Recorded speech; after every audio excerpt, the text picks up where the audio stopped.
आदरणीय नेताजी, आप जिस उत्तर प्रदेश के वाराणसी से सांसद है, वो प्रदेश आज भारत का किडनैपिंग कैपिटल बन चुका है। साथियों, किडनैपिंग कैपिटल बन चुका है। आज उत्तर प्रदेश में 16,000 से ज्यादा किडनैपिंग के केस दर्ज किए जाते हैं। तो ठीक है साथियों, हम नहीं बोलेंगे बुलडोजर की सरकार। आप लोग जो यहाँ की सरकार को तरक्की की सरकार बता रहे थे, उसको हम बदतमीजी और गद्दारी की सरकार कहते हैं। बदतमीजी और गद्दारी की सरकार कहते हैं। सरकार अपने बच्चों को भूखा रखे, जो सरकार अपनी बहन बेटियों पर अत्याचार होने दे, जो सरकार युवाओं को बेरोजगार रखे, जो सरकार अपनी आवाम को मुफ्त के राशन के नाम पर गुलाम बनाकर रखे, वो सरकार। इसी क्रम में समाजवादी पार्टी भी आप लोगों के बीच में आकर आपसे वोट मांगने का काम करेगी। परंतु साथियों, ये वो पार्टी है जिस समाज ने इनको एक तरफा वोट डाला था 2022 में। आप जानते हैं किस समाज की बात कर रहा हूं मैं? आप जानते हैं किस समाज की बात कर रहा हूं मैं? साथियों, हमारे मुसलमान भाइयों ने इन्हें एक तरफा वोट डाला 2022 के इलेक्शन में। परंतु पिछले 2.5 साल से जब हमारे समाज पर अत्याचार हुआ, इन लोगों के नेता मुंह पर टेप लगाकर अपने घरों में बंद बैठे रहे। इनकी हिम्मत नहीं हुई कि हमारे समाज के लिए खड़े उतर सके।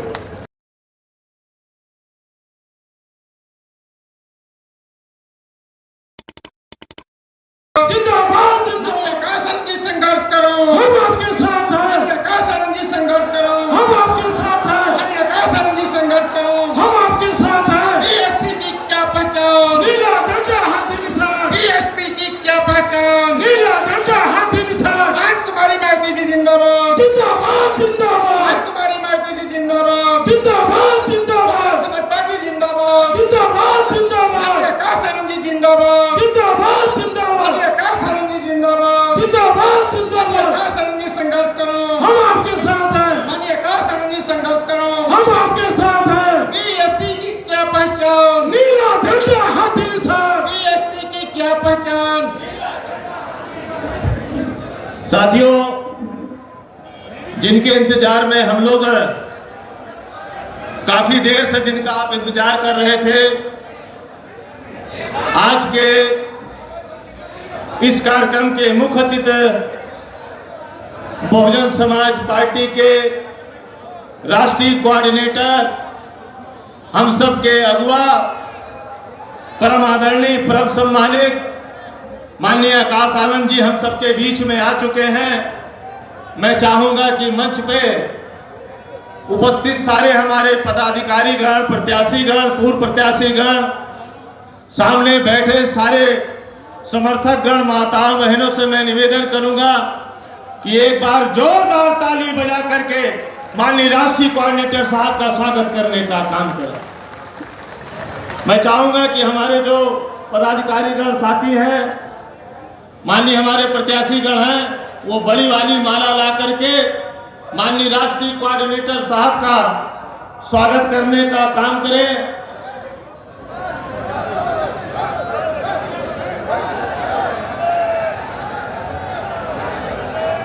बाबा साहब अमर रहे। माननीय आकाश आनंद जी जिंदाबाद, माननीय आकाश आनंद जी जिंदाबाद। माननीय बहन कुमारी माती जी जिंदाबाद, माननीय बहन कुमारी माती जी जिंदाबाद। माननीय आकाश आनंद जी जिंदाबाद, माननीय आकाश आनंद जी जिंदाबाद, माननीय आकाश आनंद जी जिंदाबाद। अब मैं चाहूंगा कि आदरणीय प्रदेश अध्यक्ष जी बूके दे करके माननीय राष्ट्रीय कोऑर्डिनेटर साहब का स्वागत करें।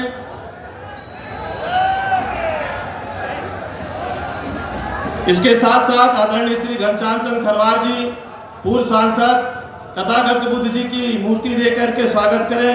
उदयराज वर्मा जी, प्रत्याशी सुल्तानपुर, चुनाव निशान हाथी देकर स्वागत करें। सच्चिदानंद पांडे जी जो प्रत्याशी हैं अयोध्या के, भाई हाथी देकर, चुनाव निशान देकर के स्वागत करें।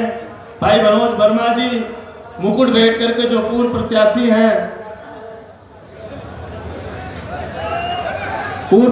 हैं, विधानसभा टांडा के, भाई मनोज वर्मा जी मुकुट भेंट करके स्वागत करने का काम करें। भाई दिलीप कुमार विमल जी जो प्रभारी हैं, भाई बाबा साहब की मूर्ति देख करके स्वागत करें। अरविंद गौतम जी चित्र भेंट करके स्वागत करें। संगम गौतम जी तथागत गौतम बुद्ध की मूर्ति देकर स्वागत करें। जितेंद्र पाल जी हाथी जो चुनाव निशान है हमारा आपका, उसको देकर के स्वागत करें। प्रदीप भारती जी तथागत भगवान गौतम बुद्ध की मूर्ति देकर के स्वागत करें।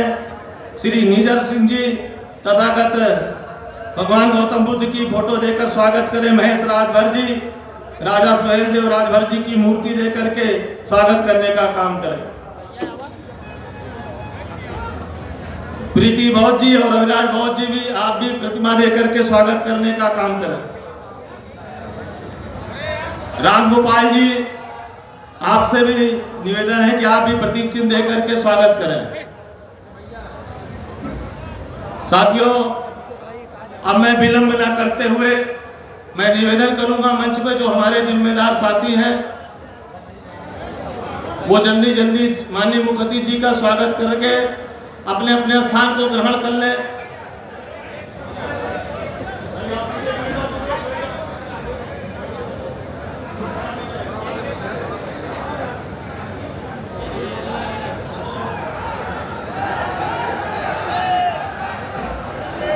अब मैं चाहूंगा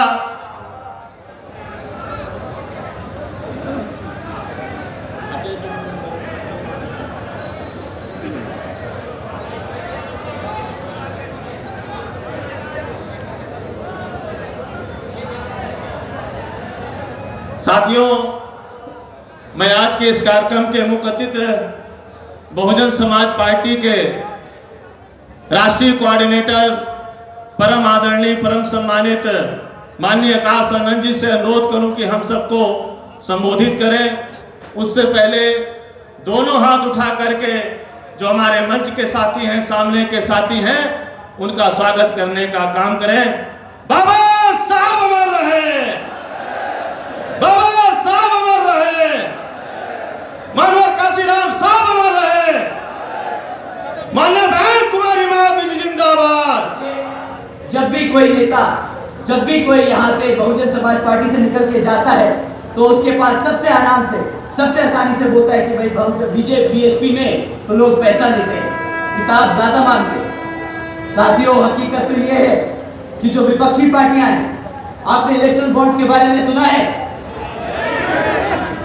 साथियों, ये जो विपक्षी पार्टियां हैं, ये पिछले 6 सालों में 16,500 करोड़ रुपए बड़े बड़े धंधा सेठों से ले चुकी है। परंतु जब इन कंपनियों का खुलासा हुआ, जब इन पार्टियों का खुलासा हुआ तो सारी पार्टियों के नाम आए थे। भाजपा, कांग्रेस, समाजवादी पार्टी, सब पार्टियों के नाम आए, परंतु एक पार्टी थी जिसका इन सब में नाम नहीं आया। आप जानते हैं कौन सी वो राष्ट्रीय पार्टी है जिसने किसी भी धरना सेठ से 1 रुपया नहीं लिया?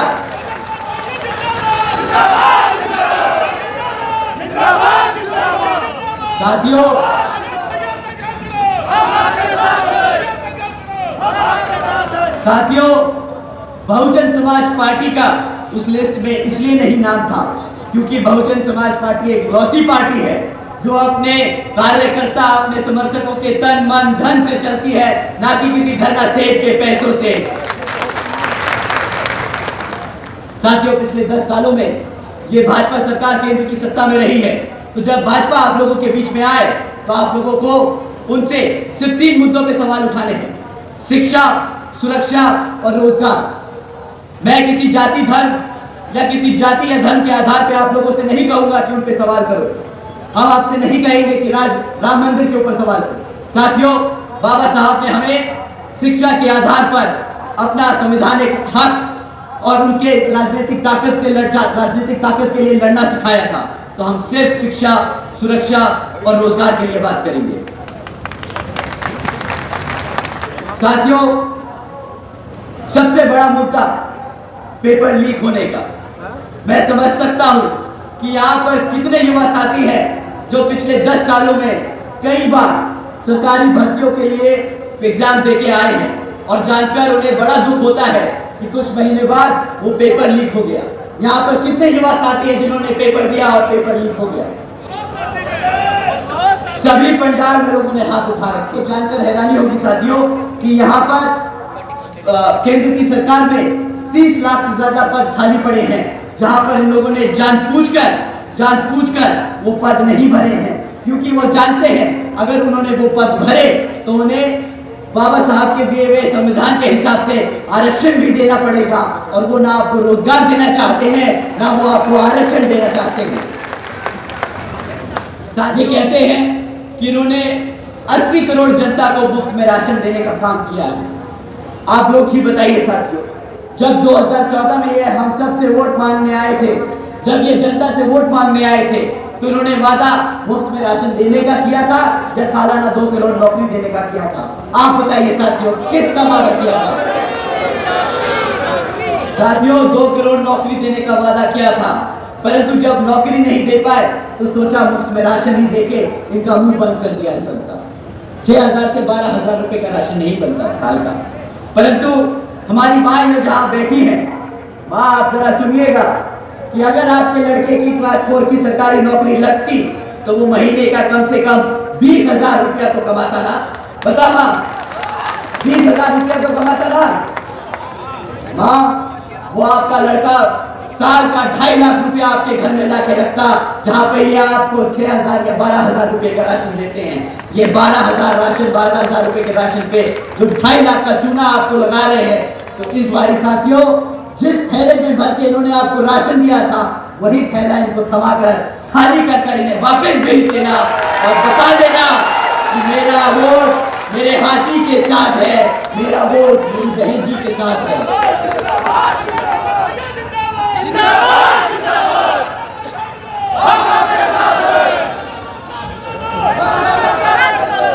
साथियों इन लोगों ने महंगाई का भी बहुत बड़ा मुद्दा उठाया था 2014 में, परंतु जब आप इन लोगों की मीटिंगें और इनकी रैलियां और इनके भाषण सुनते हैं तो ना इनको रोजगार याद आता है, ना इनको शिक्षा याद आती है, ना इनको अब महंगाई याद आ रही है। साथियों बताइए कि आप लोग इस मीटिंग में आने के लिए कितने रुपए का पेट्रोल डला कर आए हैं? बताइए साथियों, कितने का पेट्रोल डला है? 100 रुपया, 200 रुपया, 3,000। तुम्हारी गाड़ी ज्यादा पी रही है तेल भाई। साथियों जब ये लोग सत्ता में आए थे 2014 में, तब पेट्रोल का दाम 50-60 रुपया हुआ करता था। आज यही पेट्रोल 100 रुपया पार कर रहा है। परंतु अब ये आप लोगों से पेट्रोल के दामों के बारे में बात नहीं करेंगे, क्योंकि उन्हें पता है कि उन्होंने पिछले 10 साल में सिर्फ और सिर्फ महंगाई कर अपने धरना सेठों के एक जेब भरने का काम किया है। हमारे गरीब और हमारे बहुजन समाज के लिए एक भी काम ये लोग नहीं गिनवा सकते। परंतु जो हमने जाना वो हम आप लोगों के सामने रख रहे हैं। फिर आप बताइएगा कि यूपी की सरकार तरक्की की सरकार है या फिर बर्बादी की सरकार। साथियों जब हमने जाना, जब हमने पढ़ाई लिखाई करी इसके बारे में, तानबीन करी, तो हमें पता चला कि पिछले 1 साल में हमारे उत्तर प्रदेश में 65,000 से ज्यादा हमारी बहन बेटियों और माताओं पर अत्याचार के केस दर्ज किए गए हैं। साथियों यही नहीं बल्कि 400 से ज्यादा किसानों ने या उत्तर प्रदेश में अपनी खुद की जान ले ली, क्योंकि इनकी भाजपा की सरकार की चलती गलत नीतियों के तहत। साथियों ये भी खबर सुनी हमने कि 62 प्यून की नौकरियों के लिए 90,000 से ज्यादा यहाँ पीएचडी ग्रेजुएट्स और मास्टर्स के स्टूडेंट्स ने इन प्यून की नौकरी के लिए अप्लाई किया। साथियों यही नहीं, 40% से ज्यादा 5 साल की कम उम्र के बच्चों कुपोषण के शिकार हैं। यूपी में बच्चों के खिलाफ यौन शोषण के मामले देश में सबसे ज्यादा हो चुके हैं। हमारे यूपी में हत्याओं के केस यहाँ पर देश में सबसे ज्यादा हो चुके हैं। आदरणीय नेताजी, आप जिस उत्तर प्रदेश के वाराणसी से सांसद है, वो प्रदेश आज भारत का किडनैपिंग कैपिटल बन चुका है। साथियों किडनैपिंग कैपिटल बन चुका है। आज उत्तर प्रदेश में 16,000 से ज्यादा किडनैपिंग के केस दर्ज किए जाते हैं। तो ठीक है साथियों, हम नहीं बोलेंगे बुलडोजर की सरकार। आप लोग जो यहाँ की सरकार को तरक्की की सरकार बता रहे थे, उसको हम बदतमीजी और गद्दारी की सरकार कहते हैं। बदतमीजी और गद्दारी की सरकार कहते हैं। साथियों, जो सरकार अपने बच्चों को भूखा रखे, जो सरकार अपनी बहन बेटियों पर अत्याचार होने दे, जो सरकार युवाओं को बेरोजगार रखे, जो सरकार अपनी आवाम को मुफ्त के राशन के नाम पर गुलाम बनाकर रखे, वो सरकार और हर एक व्यक्ति को 15 लाख रुपए देने का काम करेगी। आए 15 लाख साथियों आप लोगों के खातों में? नहीं आए ना 15 लाख? आपको पता है आपके साथ क्या हुआ है पिछले 10 सालों में? 15 लाख का वादा किया था। आपको पता है आपकी यूपी सरकार के ऊपर कितना कर्जा है? आप लोग जानते हैं कि जब जब यहाँ यूपी में एक एक बच्चा पैदा होता है तो आज वो 3.5 लाख कर्जे के साथ पैदा होता है। इतना सरकार ने कर्जा ले लेके यहाँ की जनता को भिखारी बना दिया, गरीब बना दिया। साथियों, इसी क्रम में समाजवादी पार्टी भी आप लोगों के बीच में आकर आपसे वोट मांगने का काम करेगी। परंतु साथियों, ये वो पार्टी है जिस समाज ने इनको एक तरफा वोट डाला था 2022 में। आप जानते हैं किस समाज की बात कर रहा हूं मैं? आप जानते हैं किस समाज की बात कर रहा हूं मैं? साथियों, हमारे मुसलमान भाइयों ने इन्हें एक तरफा वोट डाला 2022 के इलेक्शन में। परंतु पिछले 2.5 साल से जब जब हमारे इस समाज पर अत्याचार हुआ, इन लोगों के नेता मुंह पर टेप लगाकर अपने घरों में बंद बैठे रहे। इनकी हिम्मत नहीं हुई कि हमारे समाज के लिए खड़े लड़ सके। साथियों, परंतु जब रिजर्वेशन एंड प्रमोशन का बिल राज्यसभा में आया तो इनके मुंह से वो टेप उतर गए। ये राज्यसभा पहुंच गए और वो बिल फाड़ने का इन्होंने सबसे पहले काम किया। आप बताइए, ऐसी पार्टी को वोट देने लायक है कि नहीं? आप ही बताइए।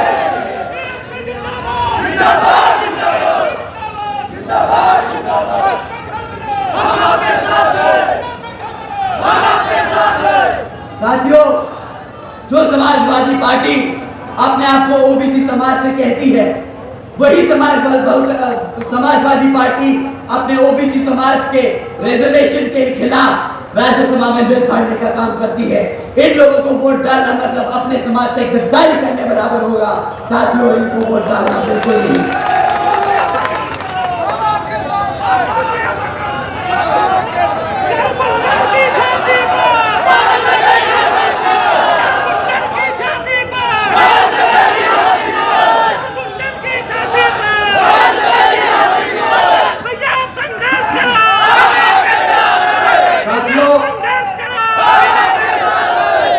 साथियों, गठबंधन के दौर से समाजवादी पार्टी के साथ साथ 2% की वोट रखने वाली पार्टी भी आप लोगों के बीच में आएगी।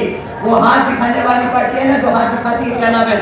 कांग्रेस पार्टी भी आप लोगों के बीच में आएगी। वो आजकल कह रही है कि हम अपने सभी SC ST OBC में पिछड़े समाज को रिजर्वेशन देने की पूरी कोशिश करेंगे। साथियों, उनसे कोई पूछे कि भाई पिछले 60 साल से जब आप सत्ता में थे तब आपको अपने Bahujan Samaj, SC ST OBC समाज, पिछड़ा समाज नहीं याद आया? आज इस पार्टी का अस्तित्व खतरे में है तो इसे आपकी याद आ रही है। साथियों, इनको अब आपकी याद आ रही है। जब इन्होंने आपको सही समय पे मदद नहीं करी तो इनको भी नहीं बनता आप लोगों के सामने आए। तो जब ये हाथ लेकर आप लोगों के सामने आए तो उस हाथ में खाली एक चवन्नी पकड़ा देना और बोल देना, ये लो हमारी तरफ से तुम्हें दक्षिणा, जाओ अपने घर। उत्तर प्रदेश हाथी का प्रदेश है। उत्तर प्रदेश बहुजन समाज का प्रदेश है। उत्तर प्रदेश बहन कुमारी मायावती जी का प्रदेश है।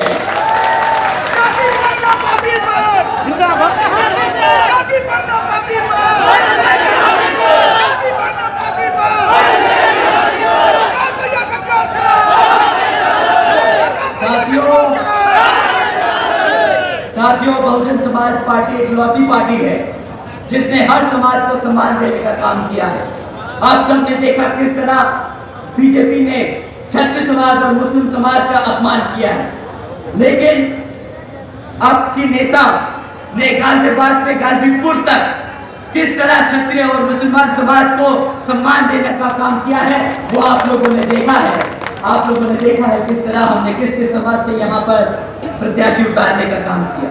साथियों, जैसा कि आप जानते हैं 2007 से 12 की शासनकाल में बहन जी ने उत्तर प्रदेश में पूर्ण बहुमत से सरकार स्थापित की थी और इस सरकार के तहत जो बहन जी ने काम किया उसे हम बहन जी के गवर्नेंस मॉडल को कहते हैं, बहन जी मॉडल ऑफ गवर्नेंस कहते हैं। साथियों, बहन जी गवर्नेंस मॉडल के तहत बहन जी ने महामाया गरीब बालिका आशीर्वाद योजना चलाई थी, जिसके तहत 3,25,000 बच्चों को बहन जी ने 1-1 लाख रुपए देने का काम किया था। साथियों, इस योजना के तहत देश में पहली बार एक गरीब घर के अंदर, गरीब घर में एक लखपति बच्ची पैदा हुई थी बहन जी की देन से। साथियों, बहन जी ने इसी क्रम में सावित्रीबाई फुले बालिका आशीर्वाद योजना चलाई थी, जिसके तहत 7 लाख से ज्यादा बच्चियों को 12वीं तक की शिक्षा फ्री करने की बहन जी ने सुविधा दी थी। साथियों, आप जानते हैं बहन जी ने शिक्षा मुफ्त में दी थी, राशन नहीं, क्योंकि बाबा साहब कहते थे कि शिक्षा वो शेरनी का दूध है, जो पिएगा वो दहाड़ेगा। साथियों, बहन जी ने इस योजना के तहत प्रदेश की हर एक बच्ची को शेरनी बनाने का काम किया, ताकि जब वो पढ़ लिख कर बढ़े तो वो इस प्रदेश में नहीं पूरे देश में दहाड़े, पूरे देश में दहाड़े। साथियों, यही है बहन जी मॉडल ऑफ गवर्नेंस, जिसके तहत बहन जी ने गरीबों को घर दिया, बच्चियों को पढ़ने की शिक्षा दी, फ्री में शिक्षा दी और हमारे सभी युवा साथियों को रोजगार दिया। तो साथियों, आपको ऐसी सरकार चाहिए जो आपको मुफ्त में राशन दे, आपको शिक्षा से दूर रखे, आपको रोजगार से दूर रखे, या आपको बहन जी जैसी सरकार चाहिए? आप ही बताइए, हाथ उठाकर बताइए आपको किस तरह की सरकार चाहिए।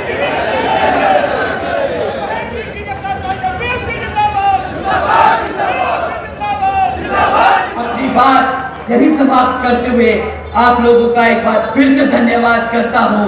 जय भीम, जय भारत।